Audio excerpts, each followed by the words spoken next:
ഒരു മനുഷ്യൻ, എനിക്കറിയാം മനുഷ്യനെ, ആ മനുഷ്യന്, അത് ഞാൻ ക്രിസ്തുവിനെ അറിയുന്നതിന് മുമ്പ് എനിക്ക് മനുഷ്യനെ അറിയാം.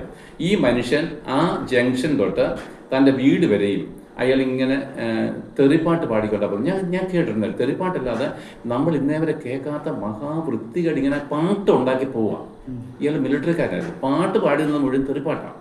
അല്ലെ, ഭരണിപ്പാട്ട് ഞാൻ കേട്ടില്ല. ഭരണിപ്പാട്ട് ഞാൻ കേട്ടിട്ടില്ല, കണ്ടിട്ടില്ല. പക്ഷെ എന്ന വണ്ണം തെറിയല്ലാതെ വാങ്ങിന് വരത്തില്ല. വെറുതെ ഇയാൾ ഒറ്റയ്ക്ക് എന്നിട്ട് ചിരിക്കുന്നു, നിലവിളിക്കുന്നു, അട്ടഹസിക്കുന്നു, എന്നിട്ട് തെറി പറഞ്ഞുകൊണ്ട് ആകെ ഇത്രയുള്ള കൃമി പോലെ മനുഷ്യരിക്കുന്നു. പട്ടാളക്കാരനായിരുന്നു. തിരിച്ച് വീട്ടിൽ വന്നാലും ഇത്. പക്ഷെ ഞാൻ വലിയൊരു അത്ഭുതം പറയാം. ആ മനുഷ്യൻ ഒരിക്കൽ ഞാൻ വിശ്വാസി വന്നിട്ടില്ല. ഈ ബൈബിളും കക്ഷത്തിൽ വെച്ചിട്ട് ഇങ്ങനെ ശാന്തനായിട്ട് പോകുന്നത് ഞാൻ കണ്ടു. അന്ന് എനിക്കറിയത്തില്ല, ഈ മാനസാന്തരം എനിക്കറിയത്തില്ല. പക്ഷെ ഞാൻ ക്രിസ്തുവിനെ അറിഞ്ഞതിന് ശേഷമാണ് ഈ മനുഷ്യൻ്റെ ചരിത്രം. പക്ഷെ ഇയാൾ ഇങ്ങനെ പോകുന്നതും ഇങ്ങനെ ബൈബിൾ എടുത്തുകൊണ്ട് ശാന്തനായിട്ട് അയാൾ മരിക്കുവോളം അയാൾ ഇങ്ങനെ ശാന്തനായിട്ട് ജീവിച്ചു. അപ്പം എങ്ങനെ ഈ മാറ്റം വന്നത്?